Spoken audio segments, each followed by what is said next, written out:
Bab 6. Surat. Mobil putih yang ditumpangi Surya dan tuannya melaju cepat. Mereka terpaksa meninggalkan Aruna karena jadwal meeting sudah menanti.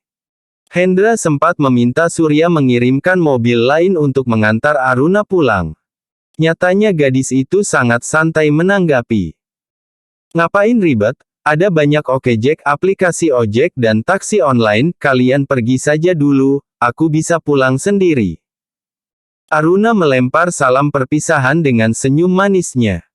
Gadis itu berbeda, dalam lingkungan pertemanan maupun bisnis.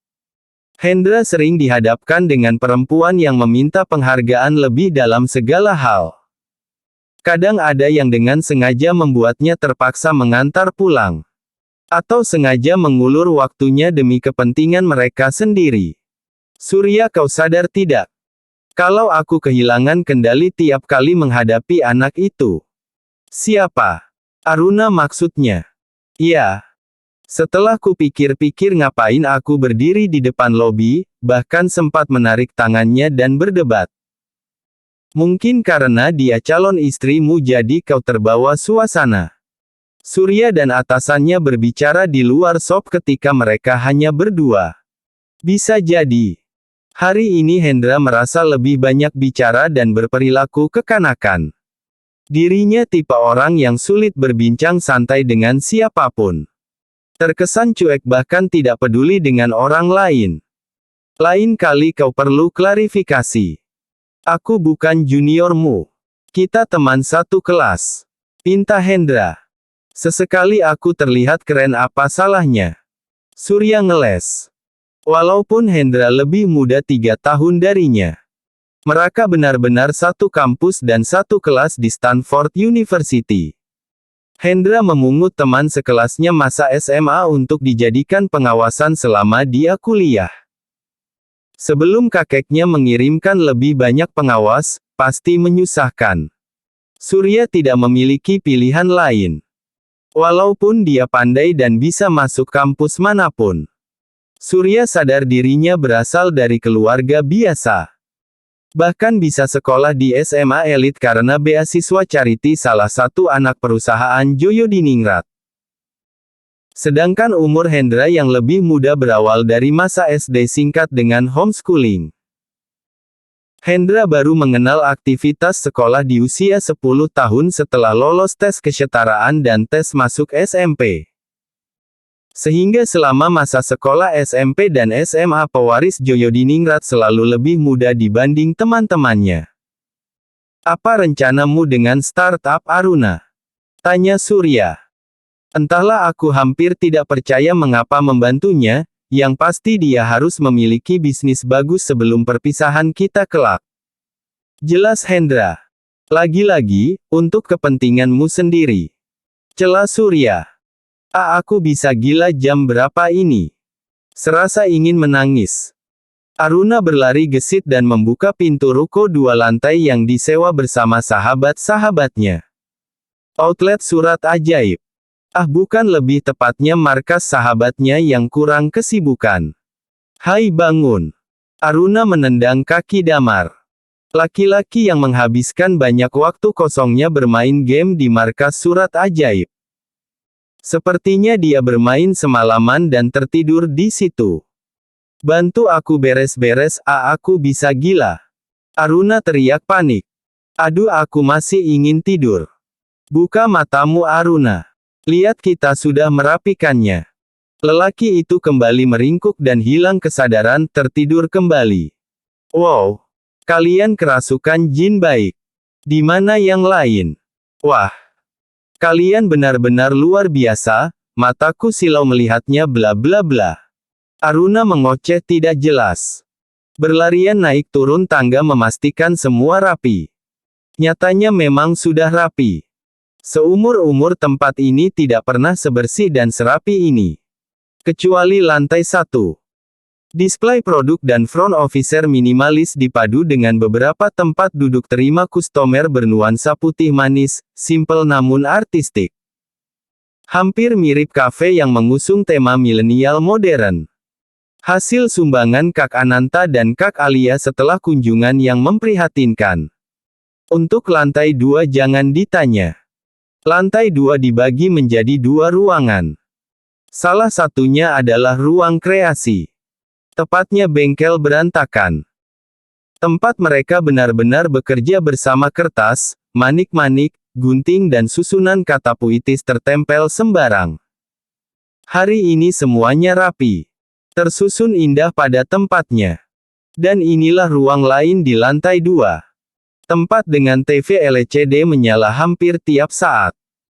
Ruang pertemuan santai dengan alas puzzle, meja oval cukup besar dilengkapi papan kaca pada salah satu sisi dinding, tempat mereka menuangkan ide.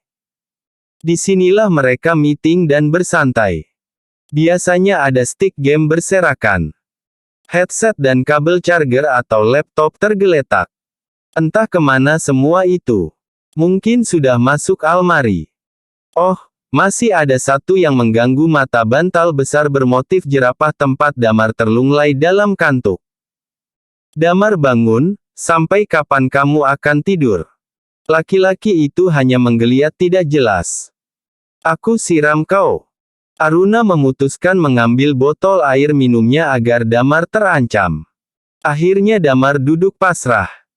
Belikan snack atau apalah sana, 1 jam lagi klien kita datang. Beli saja pakai OkeFood, aplikasi pesan makan online. Aku mau mandi. Jawab Damar malas. Hai, aturannya kan enggak boleh mandi di sini. Aruna mengingatkan. Walau mereka bekerja bersama-sama bahkan sampai larut. Anak-anak muda ini memiliki batasan yang jelas. Seperti outlet tutup jam 21, hanya laki-laki yang boleh tidur di outlet Surat Ajaib. Kecuali ketika lembur bersama. Dan dilarang mandi di sini. Takutnya benar-benar dijadikan tempat kos. Awalnya mandi, lama-lama cuci baju. Tidak ada yang lebih pantas aku perjuangkan selain dirimu. Izinkan aku menjelaskan betapa besar perjuanganku semalam menyiapkan segalanya demi kamu. Aku hanya berharap sedikit belas kah.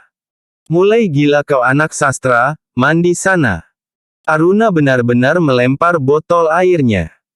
Disambut lari kemenangan Damar, laki-laki itu cekikikan sembari menuruni anak tangga menuju kamar mandi lantai 1. Damar mahasiswa tahun ketiga jurusan sastra Indonesia. Kuliah karena bakat. Walau malas, pemuda itu selalu mendapat nilai baik di tiap mata kuliah. Penampilannya tampak berantakan. Rambutnya bergelombang panjang tak beraturan dengan baju sekenanya, namun ketika dia merapikan diri dan mengikat rambutnya ke belakang, akan banyak gadis bertermehek-mehek oleh Damar.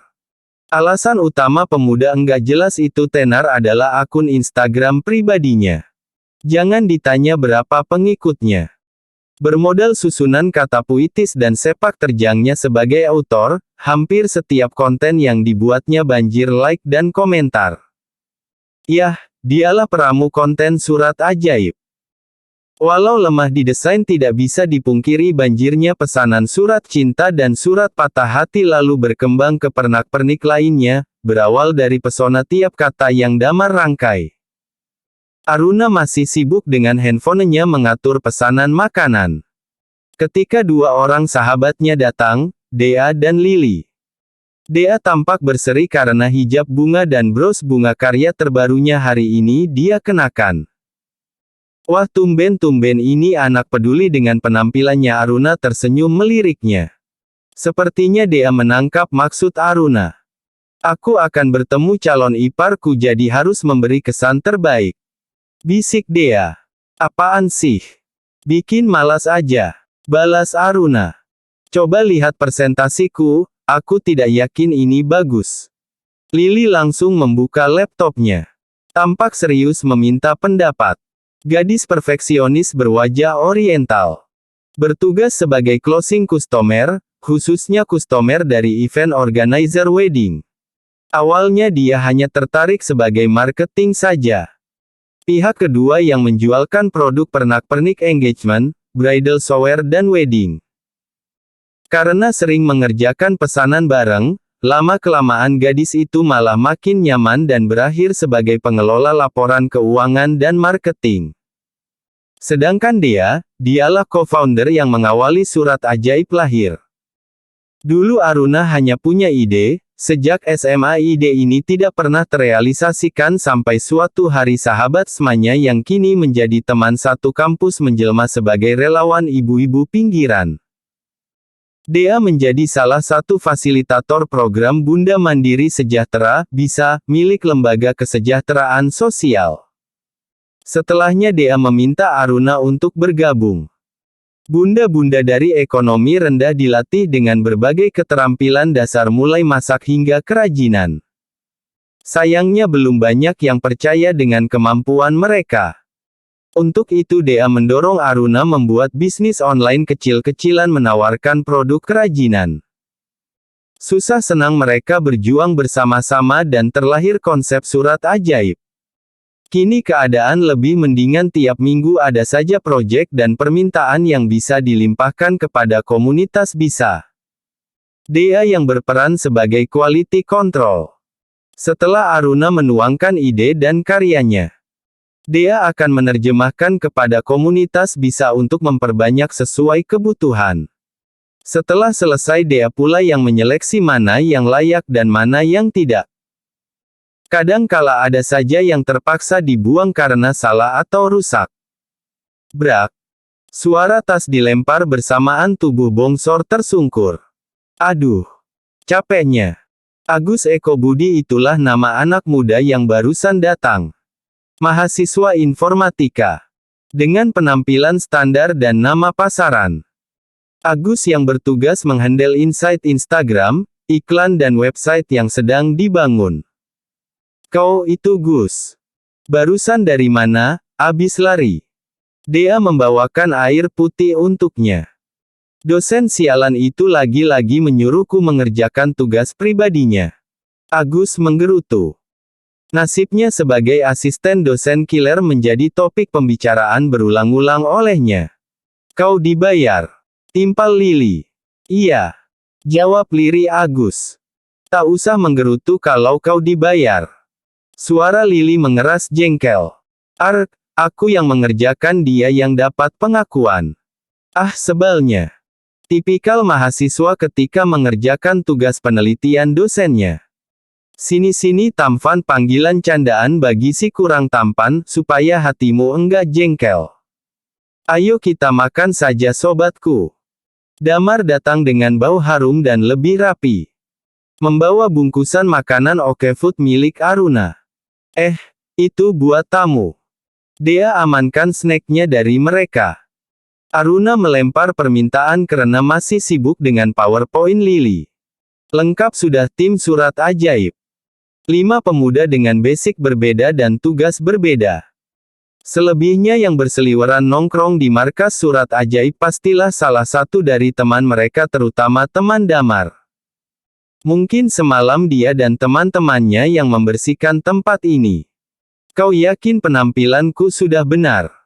Tidak salah tempat, celetuk Hendra sebelum membuka pintu mobil. Disambut tawa renyah Surya. Kau masih tampan seperti biasanya Tuan. Ledek Surya. Jangan menggodaku. Hendra merasa lebih selektif memilih outfit setelah kejadian salah kostum versi Aruna. Kedua lelaki itu beriringan membuka pintu outlet Surat Ajaib. Terima kasih sudah datang, tunggu sebentar kami segera hadir melayani. Suara otomatis dari sensor yang terpasang di atas pintu masuk karya Agus. Lagi-lagi Hendra dikejut oleh hal-hal baru yang unik. Kesan pertama Hendra ketika mengamati lantai 1 adalah, sayang sekali. Mengapa karya-karya mereka dipajang sembarang seperti ini? Keluh Hendra. Target market mereka para milenial, tidak mementingkan tampilan display real, asalkan di akun sosial media menarik dapat dipastikan banjir pesanan. Surya memberikan penjelasan. Hendra termangut-mangut mendengarkannya. Tak lama Aruna turun menyapa mereka. Seperti biasa gadis kecil itu mengenakan outfit santai dengan rambut dikuncir kuda. Celana jeans dan kaos lengan panjang. Silahkan, teman-temanku sudah menunggu di atas. Aruna membimbing kedua lelaki itu berjalan menyusuri tangga. Sebelumnya Hendra merasa aneh ketika diminta melepaskan alas kakinya di dasar anak tangga. Ternyata lantai 2 full alas puzzle. Hendra bahkan sempat kikuk ketika diminta duduk.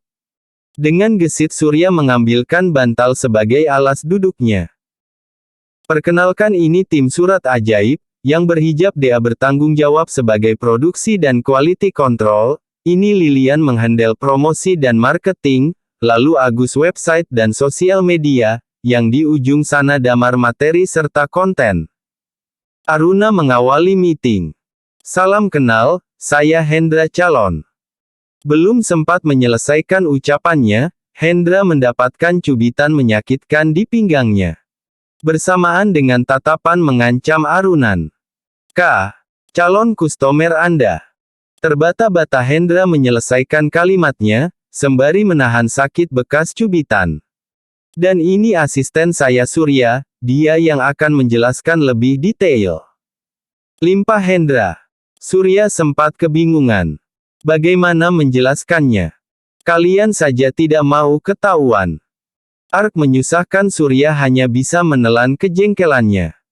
Selebihnya asisten Hendra seperti biasa sangat pandai merangkai kata.